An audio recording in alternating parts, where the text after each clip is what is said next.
Hello students, this is video number 26 of Laws of Motion. And again, this is the third video on pseudo force. Pseudo force पे कुछ एक दो numerical बच गए थे पिछले वीडियो में, मैं उसमें कवर करूँगा उसको। एक दो कॉन्सेप्ट हैं और जो आपको अच्छे लगेंगे न्यूमेरिकल करने में। तो ये आपका क्वेश्चन है नेक्स्ट, इंटरेस्टिंग क्वेश्चन है, आप देख सकते हो। लेकिन कॉन्सेप्ट हमने लास्ट न्यूमेरिकल जो किया था बिल्कुल वैसा ही कॉन्सेप्ट है इसका। आप पहली बात ये अंडरस्टैंड करोगे कि ये जो इसके अंदर एक्सेलरेशन प्रोड्यूस होगी कितनी इस ब्लॉक के अंदर, ठीक है। इसको नॉर्मल एक सिस्टम मानो, मैं आपको बताता हूँ ये सिस्टम किस तरह का है। It is equivalent to which system. चलो एक तो ये बात एक्सेलरेशन की बात करेंगे, बाकी ये आपको मालूम है आपने कैसे इसकी फ्री बॉडी डायग्राम बनानी है, आपको बड़े अच्छे से मालूम है। मैं आपको बता देता हूँ, आपको इसकी फ्री बॉडी डायग्राम जब बनानी है तो आप इसको इस तरह से लिखोगे। देखो अब आप थोड़ी प्रैक्टिस भी अच्छे से करो कि आपको प्रॉब्लम ना आए इसमें, ठीक है।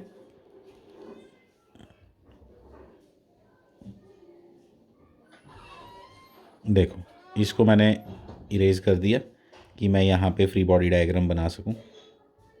इरेज ही नहीं हो रहा ये,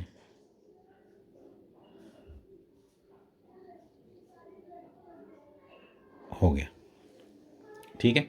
अब इस पे मैं बनाता हूँ क्या क्या। अब आपको याद हो जाना चाहिए ना, इंक्लाइंड मैंने आपको पहले भी जब करा रहा था तभी मैंने आपको बोला था इंक्लाइंड की प्रॉब्लम्स आप देख सकते हो। ये आ गया आपका नॉर्मल रिएक्शन, ठीक है। ये आ गया आपका एम जी कॉस थीटा, ठीक है ना। लिखना ही नहीं एम जी, अब जब प्रैक्टिस हो जाए फिर क्यों करना है वो सब। ये आ गया आपका एम जी साइन थीटा, ठीक है। एम जी साइन थीटा सूडो फोर्स आएगी, ठीक है। सूडो फोर्स आएगी, सूडो फोर्स जो आएगी वो कहाँ आएगी। सूडो फोर्स जो आती है वो उसके भी दो कंपोनेंट बनते हैं, बट अभी मैं सूडो फोर्स के कंपोनेंट बना के नहीं दिखा रहा, पहले मैं सूडो फोर्स बना के दिखाता हूँ, क्योंकि एक्सेलरेशन इसको यहाँ है, सिस्टम को एक्सेलरेशन यहाँ है, इसलिए सूडो फोर्स जो आएगी वो यहाँ आएगी, इधर बिल्कुल इसके अपोजिट, बिल्कुल इसके अपोजिट। एंगल नहीं चेंज होना चाहिए बिल्कुल, अगर वो भी हॉरिजॉन्टल है तो ये भी हॉरिजॉन्टल, अगर लग नहीं रहा तो लगाओ।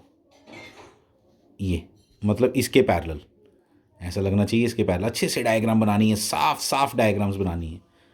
मैं डायग्राम बनाने में बहुत टाइम लगाता हूँ, डायग्राम क्लियर हो गई तो उसके बाद प्रॉब्लम नहीं आ सकती। बिल्कुल पिछली न्यूमेरिकल की डायग्राम में बताओ इसमें क्या डिफरेंस है। अब इसका एंगल जो आएगा इसके साथ एक्स एक्सिस आपकी ये है, इसके साथ एंगल इसका थीटा आता है, पिछली बार भी देखा था 37 डिग्री एंगल था। 1 kg का ब्लॉक है ये, 1 kg का ब्लॉक होने की वजह से ये जो ऊपर वाला ब्लॉक है जिसकी हम बना रहे हैं, तो ये क्या बन जाएगा, M G sine theta, M1 है ना, एम जी साइन थीटा। ये क्या बन गया,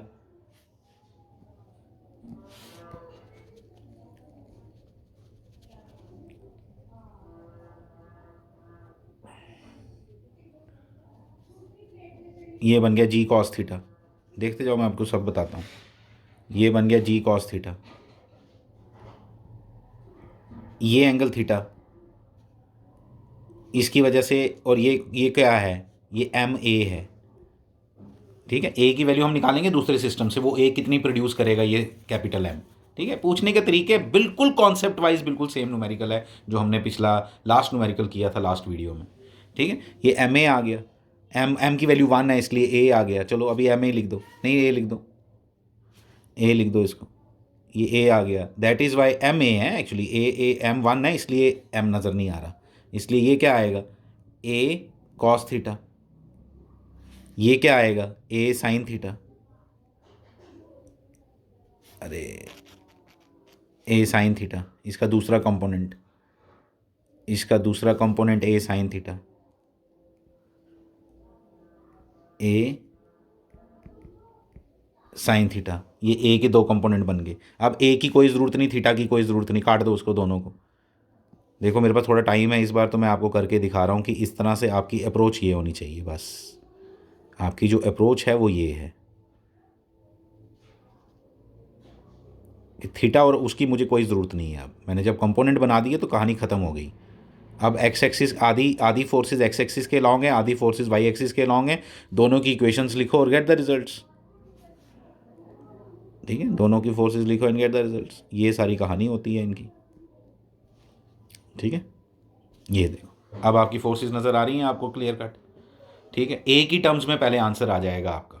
आपको जो समझने वाली बात है उसमें ये है कि पहले आपका आंसर आएगा कि इसकी अगर मोशन नहीं चाहिए आपको तो बाई ए इसका आंसर है g sine theta, M G sine theta actually equal to m A cos theta. ये पिछली बार भी हमने प्रूव किया था, कोई नई बात नहीं है इसमें।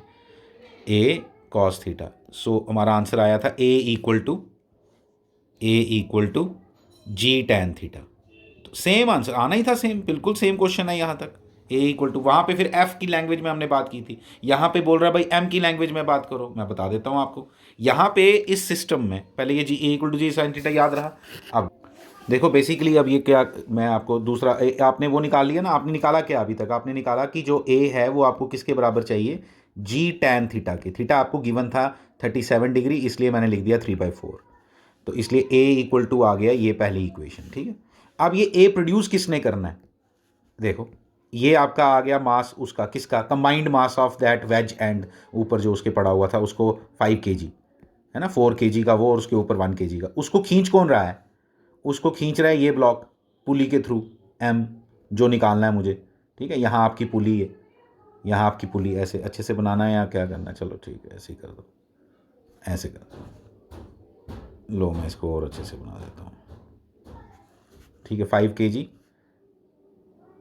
इसको ऐसे बना के ऐसे, ऐसा है ना आपका ये एम। तो एक्सेलरेशन कितनी प्रोड्यूस करेगा ये, तो ये ए इक्वल टू, इस सिस्टम से मैं जब ए निकालूंगा तो वो आएगा एम जी नेट फोर्स, क्योंकि ये फोर्स नहीं लगा रहा है, फोर्स सिर्फ ये लगा पा रहा है, तो M G upon M plus 5, ठीक है। अब यहां से मेरी कैलकुलेशन सिंपल हो गई, क्या देखो मैंने लिखा, क्या लिखा, एम जी अपॉन एक्सेलरेशन जो मैंने इधर सिस्टम से निकाली क्या थी, वो M plus 5 equal to ji tan theta. और यहां से आप कैलकुलेशन करो तो आप क्या आएगा, 4m equal to 3m plus 15, m equal to 15 kg। This was expected कि हम इस m की वैल्यू निकालें जिससे वो किस में रहेगा, इक्विलिब्रियम में रहेगा। ये आ गया इसका आंसर, ये इसका आंसर है। इसको याद कर लो, याद क्या कर लो, इसको कॉन्सेप्ट समझ लो, ठीक है। अब देखो इसके आगे एक और क्वेश्चन है हमारा इसी का, ठीक है। लास्ट क्वेश्चन मैं करवा रहा हूँ इसके सूडो फोर्स पे अभी, तो देखना अभी नेक्स्ट क्वेश्चन क्या करेंगे हम। नेक्स्ट क्वेश्चन आपका ये है कि आप चाहते हो कि ये मास जो इसके ऊपर पड़ा, आपकी एक्सेलरेशन ऐसी हो कि ये इसका नॉर्मल रिएक्शन ज़ीरो आए। इस बार नॉर्मल रिएक्शन की डिमांड कर रहा है भाई, वो ज़ीरो आए। तो कुछ नहीं है, एन इक्वल टू ज़ीरो डाल देना। जब आपको सारा कुछ आता है, ए इसमें ज़ीरो नहीं है, इस बार रेस्ट पे नहीं चाहिए आपको, इस बार आपको ज़ीरो क्या चाहिए, मतलब ये नीचे नहीं जाना चाहिए, ऐसा नहीं है, इस बार आप नीचे जाने दे सकते हो इसको, लेकिन नॉर्मल रिएक्शन क्या आनी चाहिए, ज़ीरो। नॉर्मल रिएक्शन ज़ीरो का मतलब आप ऐसे भी समझ सकते हो, नॉर्मल रिएक्शन ज़ीरो का मतलब समझ सकते हो कि अगर मैं इसको किसी वेइंग मशीन पे रखूं तो वो कोई रीडिंग शो ना करे, ठीक है। नॉर्मल रिएक्शन मतलब जस्ट उठा हुआ हो ये इधर से, कॉन्टैक्ट, इसका कोई कॉन्टैक्ट फोर्स नहीं आ रही है, ज़ीरो नॉर्मल रिएक्शन, ठीक है। तो ये समझना, लेकिन नीचे जा सकता है, नीचे जाने में कोई प्रॉब्लम नहीं है। तो उसका आंसर देखते हैं कैसे निकालेंगे। बनाओ इसकी डायग्राम, अब आपको आती है, बड़ी अच्छे से आती है, बड़े अच्छे से आती है। एम जी साइन थीटा,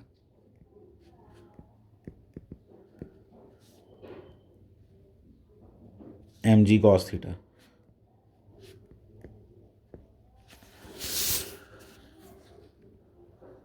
नॉर्मल रिएक्शन,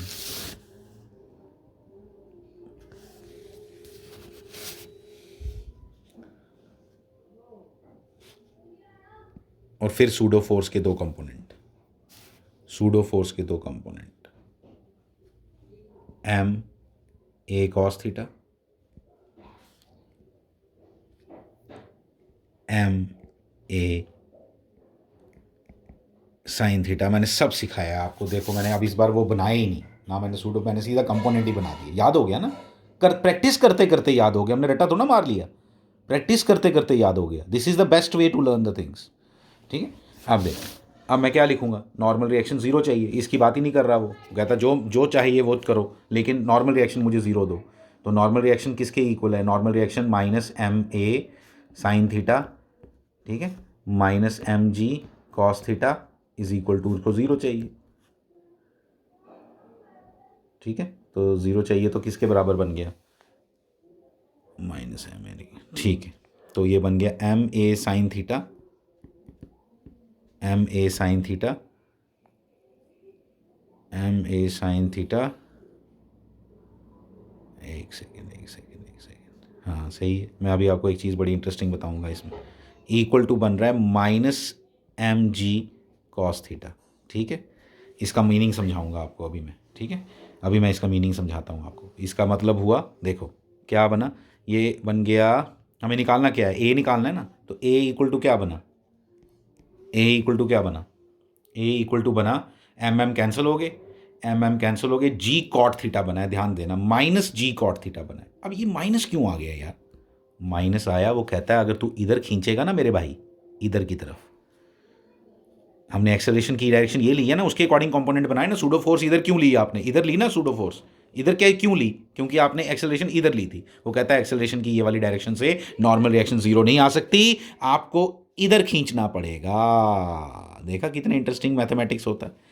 ये आ गया, ये खुद आंसर दे दिया नेगेटिव उसने, आपने जबकि गलत डायरेक्शन ली थी एक्सेलरेशन की, तो इसलिए नेट रिएक्शन ये है, इसलिए a equal to g cot theta इसका आंसर है for normal reaction equal to zero. But इधर की तरफ खींचने से आपको ऐसा नहीं मिलने वाला, आप इधर से रेस्ट पे ला सकते हो उसको, बट आप नॉर्मल रिएक्शन को जीरो नहीं कर सकते। To make the normal reaction equal to zero आपको ये ए इधर लेना पड़ेगा। No problem, no problem. अगर किसी ने ये पहले से यहाँ लिया होता तो उसको नहीं प्रॉब्लम आनी थी, उसका आंसर पॉजिटिव आना था। ठीक है, तो ये इसकी कहानी है। Interesting question, very good question.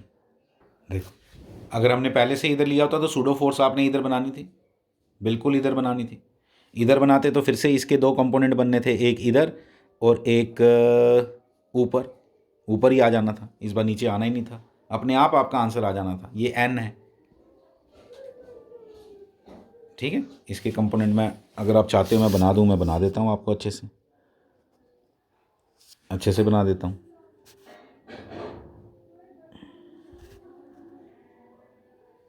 ये आ गया आपका एम ए कॉस थीटा, इधर ही आएगा एम ए साइन थीटा। ये इंटरेस्टिंग है, नीचे नहीं आया ऊपर आया।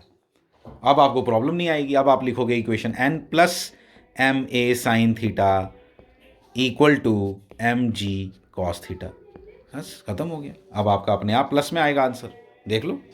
एन इक्वल टू ज़ीरो कर दो, एन इक्वल टू ज़ीरो हो गया। यहाँ से क्या बना, a equal to m m cut गया, एम एम कट गया, एम एम जैसे ही कटा तो आपको क्या मिल गया, a equal to g cot theta plus आया।